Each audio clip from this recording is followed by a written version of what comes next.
sometime, somehow, we will be punished. Punished? Addiction is when you like or feel you need something to the point where it's detrimental and no longer serves you. Addiction can be overcome, but it's something that the individual needs to decide on themselves.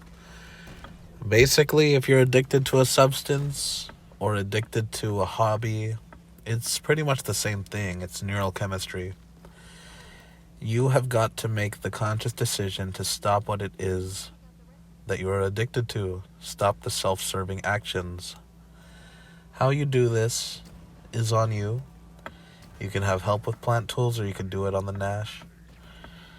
But regardless, it's all going to be based on you, your perception, and you have got to want to change. It's going to take intent. Intent manifests energy in a sort of way that it builds up over time, and you can accomplish this through intent. Basically, intend to stop doing what it is you are doing.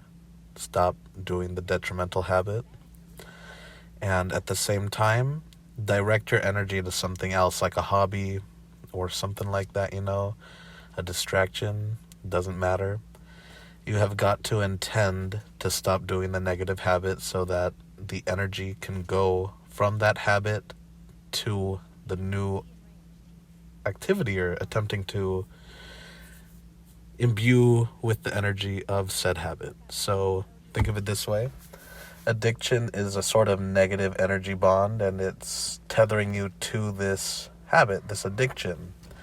The more addicted you are to something, the more energy you are giving to it. But if you intend to stop giving it that energy and move it on to something else, it may be a slow start, but eventually that energy will know what to do, and it'll help you, create better.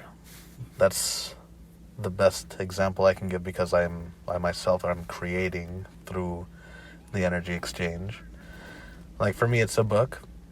It started off slow, but now it's like a whole world, and I'm writing about that world. How should I explain it better? I gave up the energy, and as such, I was receiving information for a book to write. And then it started off small. I was writing day by day, but then eventually more information about the days started popping into my mind for the book.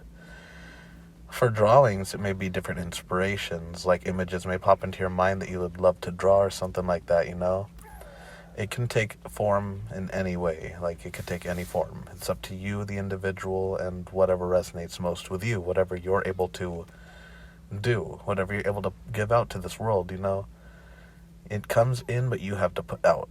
It's up to you to figure out how you want to put out into this world. Addictions can be hard, though. They can really just grab your face and make you only perceive them, especially with the harder drugs, because I know people that have dealt with them.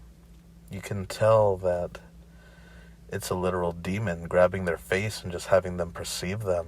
And it sucks because you can't really do anything. It's their life to live. You can't just stop them.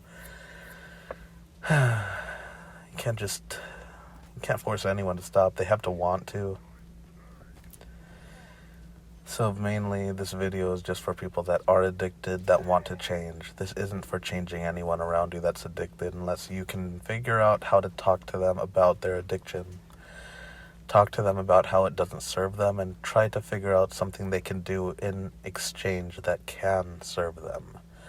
Because that's all this is.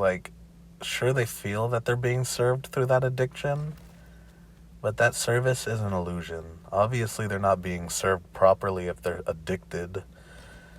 They're using it for something, need it be escapism, like me with video games. Could just be sadness, Well, I guess escapism would be for sadness too. It's just sad.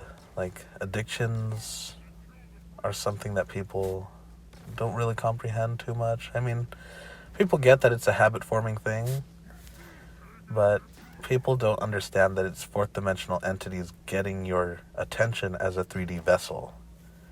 It's all about perception and what you're granting power to. It's like a form of worship, this addiction, like me, with video games. It was so bad, like when I was in junior high, I didn't have anywhere to sit, so when I would play video games, I would literally kneel on the floor to the point where my knees are now permanently deformed. Like they just look injured if you really take the time to look.